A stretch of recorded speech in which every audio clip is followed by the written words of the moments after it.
हाथ नीचे करो। एक और समस्या है यही में क्या बतियाई प्रधानमंत्री से भाई 7 मिनट का समय मिला था, जो आपके सामने खड़ा है मात्र 7 मिनट का समय प्रधानमंत्री ने दिया था, लेकिन जब प्रधानमंत्री के सामने में बैठा, जब बात करने लगा तो वह 7 मिनट बदल के 1 घंटा में हो गया।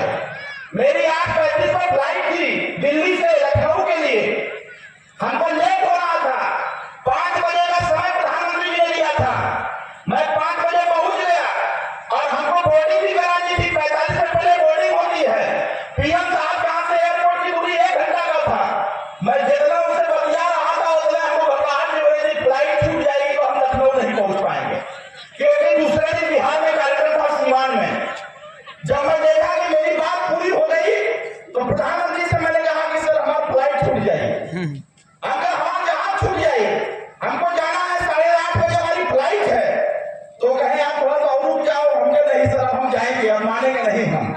और साथियों मैं तो अपने आप को गर्व महसूस करता हूँ, प्रधानमंत्री जी के समक्ष बैठ करके आप सबके हितों की बात मैंने किया, इससे बड़ा पद मेरे लिए कुछ नहीं हो सकता है। साथियों सांसद सब बहुत बने हैं, बहुत सांसद हैं, लेकिन अपनी बात नहीं कह पाते। और मैं पूर्व मंत्री होकर के मैं प्रधानमंत्री से 1 घंटा बात करके नियम बनवा करके आपके बीच में आ गया। सदन चल रहा है, सदन में प्रस्ताव पास होने जा रहा है कि चाहे 10 फीट का दीवार हो, चाहे 4 फीट का दीवार हो, आवास उन्हों के मिली, उनका आवास अब कोई काट ना सके। और इलाज भी 5 लाख का नहीं, 25 लाख 25 लाख रुपया का। आयुष्मान कार्ड जो 6 वाला बंधन था वह भी खत्म। आपने देखा होगा 7 जनवरी को जब मैं 31 दिसंबर को मिल के आया, 7 जनवरी को एक आदेश जारी हुआ कि उत्तर प्रदेश में जितने भी 60 साल की अवस्था पार कर चुके लोग हैं, उन सभी लोगों का आयुष्मान कार्ड बनेगा। यह आदेश काहे जारी हुआ हमके ही बताइए सर। आज की व्यवस्थाएं बदली सी हैं। जिसकी उम्र 60 साल हो जा रही है उसको कोई पूछ ही नहीं रहा है, वो बेचारा परेशान हो जा रहा है, दवाई भी कोई नहीं करा पा रहा है। सबसे पहले उनका आयुष्मान कार्ड बन जाए ताकि वो स्वतः जाकर के अपना इलाज करा सके। माननीय प्रधानमंत्री जी ने हमारी बातों को स्वीकारता प्रदान किया। हमने कहा कि सर उत्तर प्रदेश में जिस प्रकार से युवाओं की संख्या बढ़ रही है, बेरोजगारी भी बढ़ रही है, अभी हमारे जिला में भी बेरोजगार है, और ये कह रहे थे हमसे कि यहाँ के नौजवान चाहते हैं कि यहाँ जो कल कारखाने जो धंधे लगे हैं यहाँ के नौजवानों को यहीं पर काम मिले। मेरे भाई आप तो खुद ही नहीं चाहते हैं, आप स्वतः नहीं चाहते हो कि ऐसी लड़ाई लड़ी जाए।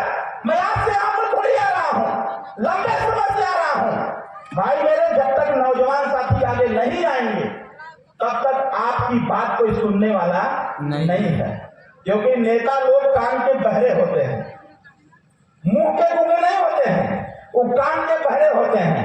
उनको सुनाने के लिए ना थोड़ा शोर मचाना पड़ता है।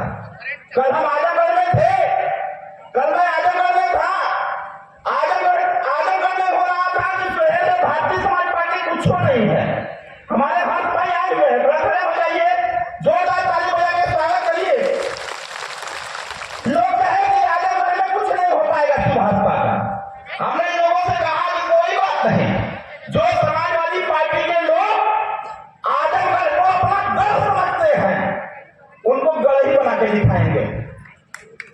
हमने कहा समाजवादी जो सोचती है कि आजमगढ़ हमारा गढ़ है, तो हमने भी कलिया मंजवा से कह दिया कि तोरे आजमगढ़ के जो गढ़ का तो गढ़ ही बना के दिखा देंगे। और साथियों कल 50,000 नौजवान 25,000 मोटरसाइकिल लेकर के जब आजमगढ़ में प्रवेश किए तो सारे लोग चारों खाना चित्त हो गए।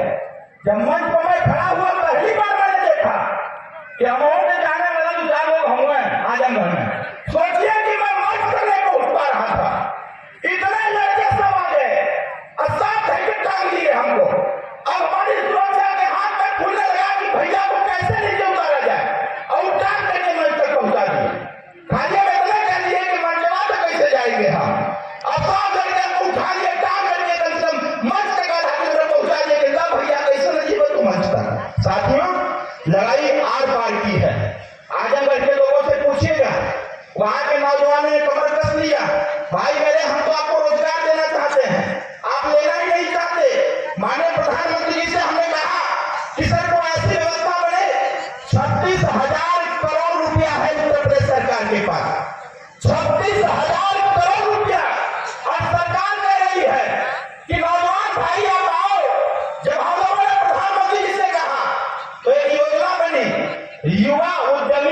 योजना, युवा उद्यमी योजना मतलब कि 5 लाख रुपया का लोन कौनो बैंक बिना ब्याज और बिना गारंटी के दे दे। 132 प्रकार का उसमें रोजगार है। 132 प्रकार के रोजगार में से कोई भी रोजगार आप करना चाहते हैं, उत्तर प्रदेश का पंचायत राज विभाग आपको 5 लाख रुपया बिना गारंटी बिना ब्याज के देने जा रही है। इसको लेने का काम करिए। आप दूसरों की मजदूरी करने से अच्छा है कि स्वतः काम चालू करिए। युवा उद्यमी